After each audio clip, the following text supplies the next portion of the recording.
Now हमारे पास जो work done आया था पूरे सिस्टम के लिए, वो हमारे पास ये 2 टर्म्स आई थी टोटल वर्क डन। जब पार्टिकल P से Q पोजीशन पे जाएगा, तो अगर पूरे सिस्टम का फाइंड आउट करेंगे तो इसका P से Q इंटीग्रेशन हो जाना था and this will be equals to these terms. देखो ये 2 टर्म्स तो बनी थी, लेकिन पूरे सिस्टम का फाइंड आउट करेंगे तो आगे समीशन आ जाएगा over I will be from 1 to n, मतलब जितने उस सिस्टम के अंदर पार्टिकल्स हैं।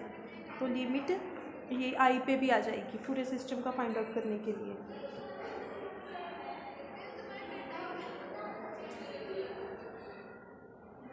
तो यहाँ पे भी डबल समीशन आएगा, I will be from 1 to n। Okay, अब ये वाली टर्म तो ज़ीरो हो जाएगी क्योंकि इंटरनल फोर्सेस का कंपोनेंट तो ज़ीरो हो जाना है ओवरऑल हमारे पास, तो सिर्फ ये टर्म बचेगी फर्स्ट वाली। तो टोटल जो वर्क डन होगा in moving an object from P to Q will be equals to, इस साइड पे इंटीग्रेशन हो जाएगा ना, P से Q इंटीग्रेशन हो जाएगा, तो ओवरऑल क्या बचेगा, integration from P to Q, ये summation over I as it is Fy external dot DSI। Internal forces वाला कंपोनेंट ज़ीरो हो जाएगा और ये कंपोनेंट बचेगा।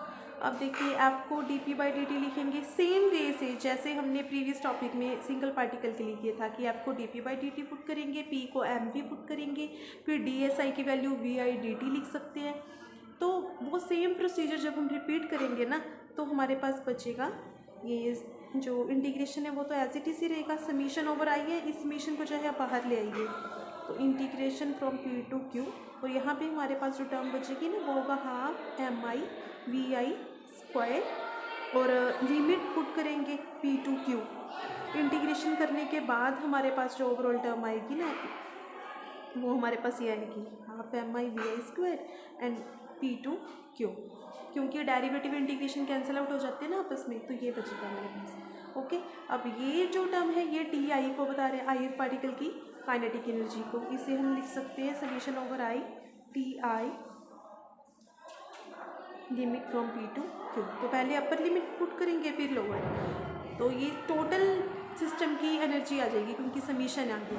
तो जो वर्क डन आएगा हमारे पास वो आएगा TQ minus TP, same way से जैसे सिंगल पार्टिकल के लिए आया था उसी वे से सिस्टम ऑफ पार्टिकल्स के लिए वर्क डन आएगा। तो ये इनिशियल काइनेटिक एनर्जी है TP, वो TQ फाइनल काइनेटिक एनर्जी। अब हम बात करेंगे पोटेंशियल एनर्जी, पहले सिंगल पार्टिकल के लिए फिर सिस्टम ऑफ पार्टिकल्स के लिए।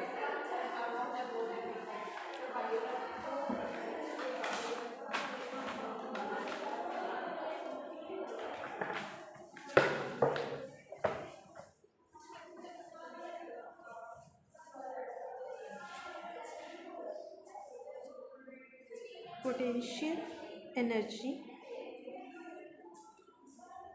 और अ पार्टिकल,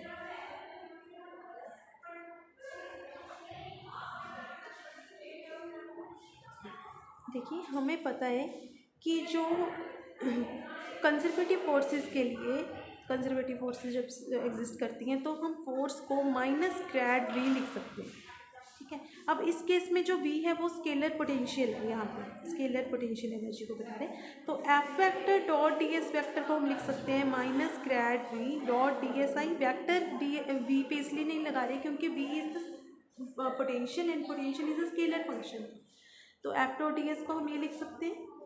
अब इसकी वैल्यू फाइंड करेंगे, ग्रेड का मतलब होता था ये minus as it is, gradient का मतलब होता है curl V by curl x, I cap साथ में आएगा इसके, या फिर आप ऐसा कर सकते हो अगर ओनली डेल की वैल्यू लिख रहे हो फिर तो I cap curl by curl X plus J cap curl by curl Y plus K cap curl by curl Z. अब मैं V को साथ ही ले रही हूँ इसकी, तो आप ऐसे लिख सकते हो curl V by curl X I cap plus curl V by curl Y J cap plus curl V by curl Z K cap, and DSI जो है ये डिस्प्लेसमेंट को बता रहे हैं, तो डिस्प्लेसमेंट तीनों डायरेक्शंस में होगी, एक्स एक्सिस के लॉन्ग मान लेते हैं dx, y के लॉन्ग dy एंड z के long dz।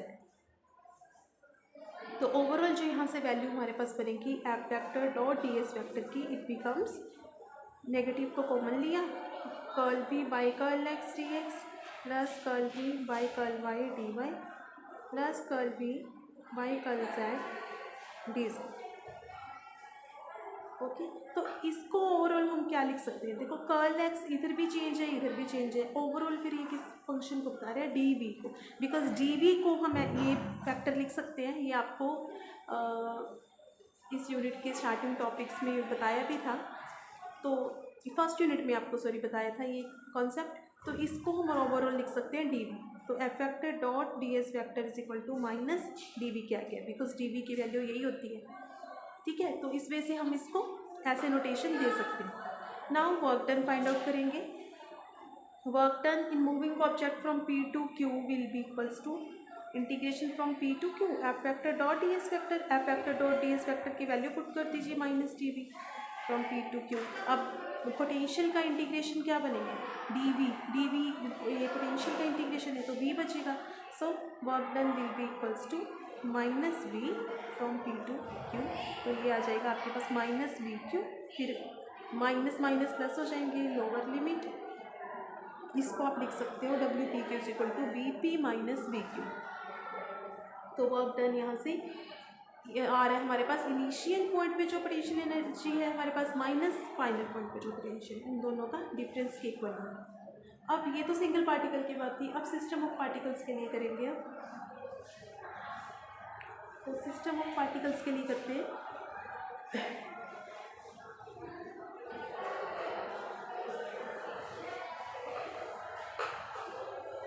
For system of particles conservation theorem for potential energy कर रही है। तो टोटल वर्क डन अब इस केस में देखिए, पहले तो अगर ith पार्टिकल के लिए लिखेंगे तो वो तो होना चाहिए work done F I E dot D S I plus summation over J is equal to 1 to n F I J dot D S I. ये तो हमारे पास होना चाहिए था ith पार्टिकल के लिए। पूरे सिस्टम का फाइंड आउट करने तो पूरे का निकालने के लिए क्या करेंगे, हम इसका एक समीशन और लेंगे n पार्टिकल्स पे और फिर वर्क डन कंप्लीट निकालेंगे तो इंटीग्रेशन भी होगा पी से क्यू। तो पहले तो समीशन लेते हैं आई के ऊपर, इधर भी समीशन आएगा साथ में आई भी आएगा। आई चाहे एक बार समीशन लिख के आई जे उस पर दोनों दिखा सकते हो, बस ये बता देना आई नॉट इक्वल्स टू जे, क्योंकि आई और जे की लिमिट 1 to n ही है, ये सेम लिमिट है। तो 2 बार चाहे समीशन लिखो चाहे सिंगल समीशन लिख के आई जे दोनों वहाँ पे ही आप शो कर सकते हो। पूरे सिस्टम की बात हो रही है तो इंटीग्रेशन तो होगा ही होगा फ्रॉम पी टू क्यू, ठीक है। अब F is equal to minus grad V है, ये तो हमें पता है। तो वहाँ से पहले इस टर्म को सॉल्व करते हैं एक्सटर्नल फैक्टर वाली।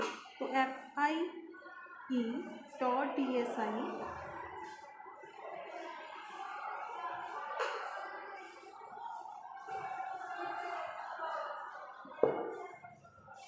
इसका इंटीग्रेशन भी है हमारे पास फ्रॉम पी टू क्यू और फिर पूरी का समीशन भी है।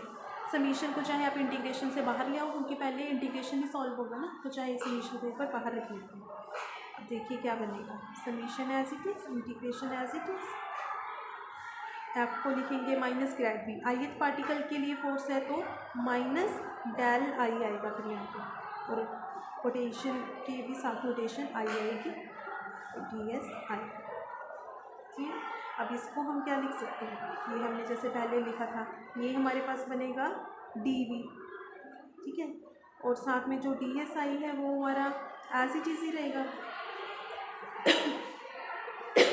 अब एक चीज़ देखिए, minus grad V dot D S आई, इसको ऊपर वाले एक्सप्रेशन के साथ कंपेयर करके हम माइनस डी वी लिख सकते हैं।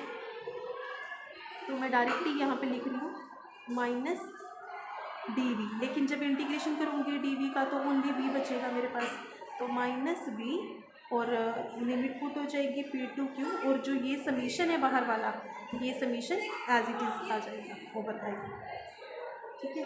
पूरे सिस्टम के लिए यहाँ से हमारे पास फॉर्म जो आएगी वो upper limit minus lower limit होता है, लेकिन नेगेटिव साइन है तो ऑपोजिट हो जाएगा, lower limit minus upper limit. तो ये हमारे पास फर्स्ट टर्म को सॉल्व करके we P minus V Q. In the same way जो सेकंड इंटरनल फोर्सेज वाली टर्म है, अब इसको सॉल्व करेंगे इंटरनल फोर्सेज वाली टर्म को।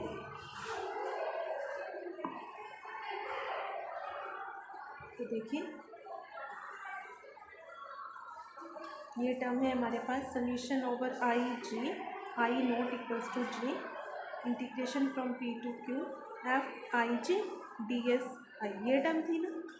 अब इस टर्म को अगर हम 2 से मल्टीप्लाई डिवाइड करते हैं कोई फ़र्क नहीं पड़ता, तो मैं 2 से मल्टीप्लाई और 2 से डिवाइड कर दूँगी इसको। तो summation over I J as it is integration P to Q F I J D S I, 2 से मल्टीप्लाई और 2 से ही इसको डिवाइड, तो वो 2 बाहर लिख सकते, ये बाहर लिख दूँगी इसको। अब देखिए एफ आई जे का ट्वाइस है, ठीक है। हमें थर्ड लॉ के अकॉर्डिंग पता है कि F I J is equal to minus F J I होता है, ठीक। तो अगर 2 एफ आई जे को मैं ऐसे लिख दूँ कि F I J minus F J I, तो देखिए ऐसा लिख सकते हैं।